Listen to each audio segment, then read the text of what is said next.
Hello everyone, welcome to India buddy. आप सभी का स्वागत है आपके अपने चैनल इंडिया बडी पे।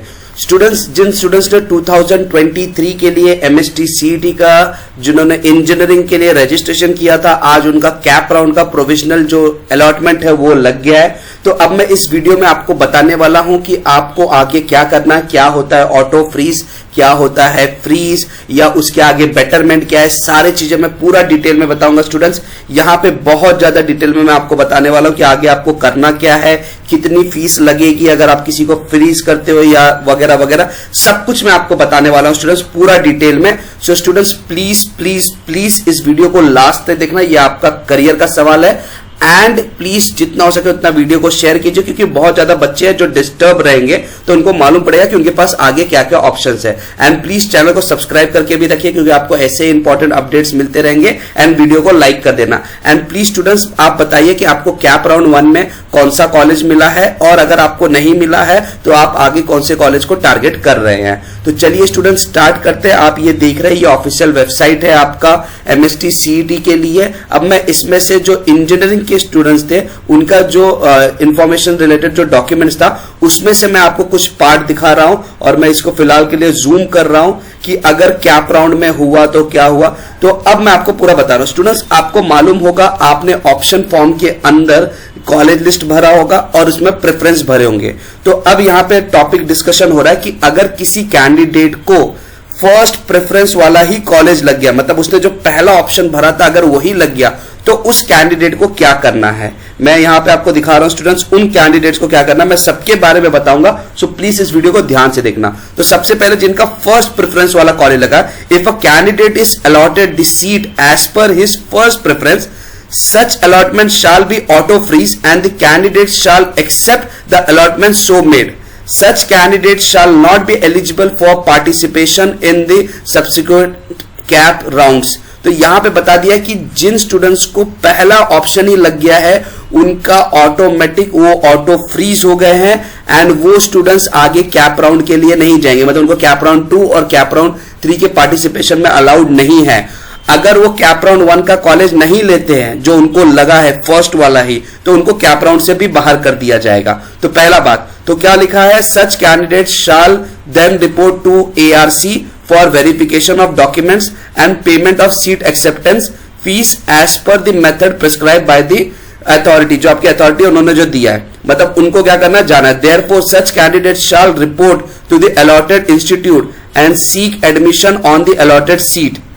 If such candidate does not report to ARC for confirmation of the seat acceptance as per the method prescribed, their claim on the allotted seat फिर automatically जो है वो निकाल दिया जाएगा, and seat shall become available for fresh allotment. For such candidates the allotment so made shall be final allotment. तो यहाँ पे एक चीज बता दिया गया कि जिन स्टूडेंट्स को पहला ऑप्शन वाला जो उनको लगा है, तो उन स्टूडेंट्स के लिए क्या होगा, उन स्टूडेंट्स को बोला कि आपको एआरसी में जाना है, वहां पे सीट एक्सेप्टेंस फीस भरनी है, एंड जो आपको इंस्टीट्यूट लगा है उस इंस्टीट्यूट में जाके अपने सीट से रिलेटेड जो भी डॉक्यूमेंट पेमेंट है वो सारा करना है।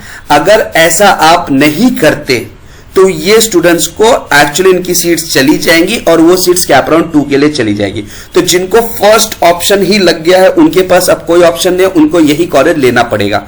तो मेजॉरिटी स्टूडेंट्स जो है वो फर्स्ट ऑप्शन में हमेशा बहुत ज्यादा ड्रीम कॉलेज डालते हैं, तो मेजॉरिटी स्टूडेंट्स को फर्स्ट ऑप्शन नहीं लगता। अब उसके बाद बात करते हैं स्टूडेंट्स। अब यहां पे बोला है, मैं पहले एक बार आपको पढ़ देता हूं फिर इसको अच्छे से मैं बता दूंगा।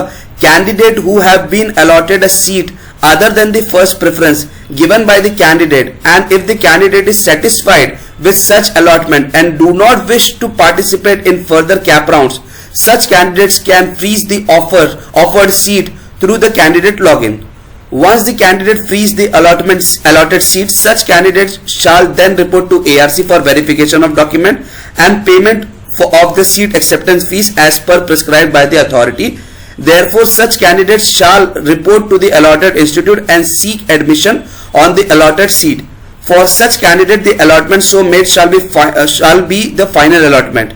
ठीक है। तो अब यहाँ पे दो चीजें बोला जा रहा है, उसके आगे मैं यहां तक पढ़ लो, उसके आगे भी मैं आपको बता दे रहा हूं। If such candidate does not report to ARC for confirmation of a seat acceptance as per the method prescribed by the authority, then their claim on the allotted seats will actually उसको automatically हटा दिया जाएगा and उसको fresh available कर दिया जाएगा cap round 2 का. Such candidate shall not be eligible to participate for आगे के कैप राउंड. मतलब ये क्या बोल रहा है कि जिन स्टूडेंट्स ने जो ऑप्शन भरा था, ऑप्शन फॉर्म में प्रेफरेंस जो भरा था, अगर उनको फर्स्ट प्रेफरेंस के अलावा कोई कॉलेज लगा है और वो कैंडिडेट खुश है, वो बोलता है कि ठीक है मुझे यही कॉलेज चाहिए था, उसने समझो 5th नंबर वाला लगा और वो बोला हाँ मुझे चलेगा, अब मुझे आगे नहीं जाना है, तो वो स्टूडेंट्स एआरसी में जाके अपना डॉक्यूमेंट वेरिफिकेशन कराएं, सीट एक्सेप्टेंस भरे और साथ ही साथ जो कॉलेज उनको अलॉट हुआ है उस कॉलेज में जाके आगे का पेमेंट एंड प्रोसेस पूरा करें. लेकिन अगर ऐसे स्टूडेंट्स हैं जिनको फर्स्ट ऑप्शन के अलावा कोई कॉलेज लगा है और वो एआरसी में नहीं जा रहे हैं, तो ऐसे स्टूडेंट्स को, मतलब आपको देखिए, आपको कोई भी कॉलेज लगा हो, कोई भी प्रेफरेंस का, आपको एआरसी में तो जाना ही जाना है. तो अगर आप नहीं जाओगे तो आपकी सीट्स को हटा दिया जाएगा और साथ ही साथ आपको एक्चुअली कैप राउंड से भी बाहर कर दिया जाएगा. मतलब अगर आपको बेटरमेंट के लिए भी जाना है तभी भी आपको एआरसी में जाके पहले सीट को रिजर्व करवानी पड़ेगी. इस चीज को समझिए. अब हम जाते हैं आगे का थर्ड चीज के लिए. यहां पे देखिए, जिनको बेटरमेंट के लिए जाना, जिनको और ट्राई करना, candidate who have been allotted a seat other than the first preference and accepted the seat by the reporting to the ARC for confirmation of the seat acceptance as per the authority shall be eligible for participation in the subsequent rounds for betterment. मतलब अगर आपको betterment के लिए जाना तो आपको करना क्या है कि आपको जो भी कॉलेज मिला आपको एआरसी सेंटर में जाना है. मतलब ARC it will be depend, किसी का ऑनलाइन रहेगा, किसी का ऑफलाइन रहेगा, जैसा आपने किया था, but usually offline he prefer करते हैं. आपको एआरसी सेंटर्स पे जाना है, वहां पे एक्चुअल आपको अपनी सीट को रिजर्व करना है कि यस मुझे इसको फ्रीज कर दो and I will go for betterment. Students यहां पे समझिए, आपको एआरसी जाना ही जाना है. स्टूडेंट्स रिपोर्ट करना, मतलब you have to report in ARC. एक टाइम दिया रहेगा, एक डेट दिया रहेगा, उसके पहले आपको जाना है. वो डेट और टाइम क्या मैं आपको बताऊंगा. और आपको एक्सेप्टेंस, अब लोग बोलेंगे सर एक्सेप्टेंस फीस कितना है स्टूडेंट्स, तो मैं आपको बता दूं एक्सेप्टेंस फीस जब आप अपना लिस्ट देखे होंगे तो उसमें लिखा होगा seat acceptance fee is 1000 rupees. So आपको 1000 रुपीज वहां पे भरना रहेगा. एंड एक चीज ये भी बता दिया गया कि ये नॉन रिफंडेबल है. मतलब ऐसा कि आपने 1000 रुपीज भरा कैप राउंड 1 में, फिर आप बेटरमेंट के लिए गए और आपको कैप राउंड 2 में अच्छा कॉलेज मिला, तो आप बोलोगे अभी ये 1000 रुपए वापस मिलेगा, नहीं मिलेगा. सो ये चीज को समझ के रखिए. और एक्सेप्टेंस कब से करना है आपको स्टूडेंट्स, यहां पे देखिए 28 जुलाई का है और 3 बजे तक, मतलब 3 बजे के पहले, 25th है तो 28 जुलाई के 3 बजे तक जाके आपको करना है. और जिनको आगे इंस्टीट्यूट में जाना है उनको 5 बजे तक, मतलब जिनको लग रहा है कि हाँ मुझे यही कॉलेज चाहिए. अब आगे पढ़ते हैं. Candidates who have been allotted a seat other than the first preference and not accepted the seat by not reporting the ARC. ठीक है, एआरसी में नहीं गए तो ऐसे स्टूडेंट्स को जो ये है शाल बी एलिजिबल फॉर मतलब देखिए यहां पे candidates who have been allotted a seat other than the first preference and not accepted the seat by not reporting the ARC for the confirmation the seat acceptance shall be eligible for the participation in the subsequent round. ठीक है, तो यहां पे बहुत important चीज ये बोलती है कि जिनको कैंडिडेट है जिनको सीट मिले लेकिन वो एआरसी में नहीं गए, तो वो जो सीट्स है वो आगे के लिए चली जाएगी. मतलब आपको देखिए स्टूडेंट्स, आपको करना क्या, आपको जो भी कॉलेज मिला है आप जाके 1000 रुपए भर के उसको एक्सेप्ट कर लीजिए और फिर आप बेटरमेंट के लिए आगे ट्राई कीजिए. बेटरमेंट मतलब क्या होगा, आप वापस कैप राउंड 2 के लिए एक लिस्ट बनाएंगे और फिर आप बोलेंगे कि ठीक है मुझे इस लिस्ट से भी सेलेक्ट करवाओ, तो अगर उसमें से कोई कॉलेज मिलेगा तो आपको मिल जाएगा. अब क्वेश्चन ये आता है कि मान लीजिए कैप राउंड 2 में आपको कोई कॉलेज मिला, तो कैप राउंड 1 वाले का कॉलेज क्या होगा, वो कैप राउंड 1 का कॉलेज चला जाएगा. तो इसीलिए स्टूडेंट्स याद रखिए कि कैप राउंड 2 मतलब जब आप बेटरमेंट के लिए जा रहे हैं तो आप ऐसे कॉलेज बनाइए कि जो आपको लग जाए तो आप कैप राउंड 1 का कॉलेज छोड़ने के लिए तैयार है. तो कोई भी जो पुअर रेटेड कॉलेज है उनको मत डालिए अगर आपको अच्छा कॉलेज पहले से मिला है, क्योंकि अगर आपको पुअर रेटेड कॉलेज मिल गया तो आपको कैप राउंड 1 का कॉलेज तो जाएगा ही जाएगा. सो मेक श्योर कि आपने जो आपके प्रेफरेंस लिस्ट में जो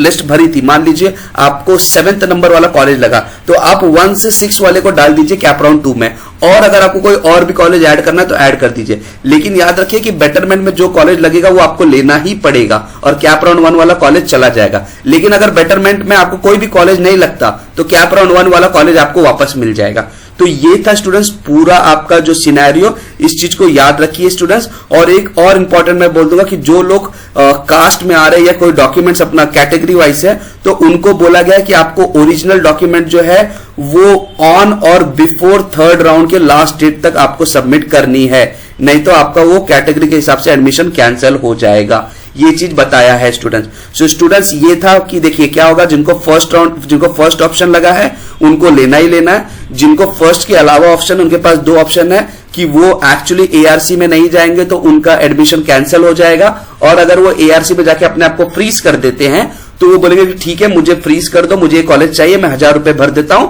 और फिर वो अपना लक ट्राई करेंगे for betterment in cap round 2। तो ये था स्टूडेंट्स पूरा फ्रीज, नॉन फ्रीज मतलब जब आप नहीं जाते उसको नॉन फ्रीज बोलते हैं, तो ये पूरा, और ऑटो फ्रीज मतलब अगर आपका फर्स्ट राउंड में ही फर्स्ट ऑप्शन ही लग गया तो उसको हम ऑटो फ्रीज बोलते हैं। सो स्टूडेंट्स प्लीज जितना हो सके उतना इस वीडियो को शेयर कीजिए, आपके कोई भी डाउट है आप कमेंट कीजिए, हम आपको जवाब देंगे।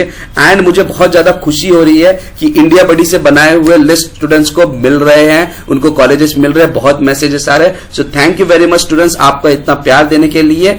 जय हिंद, जय भारत।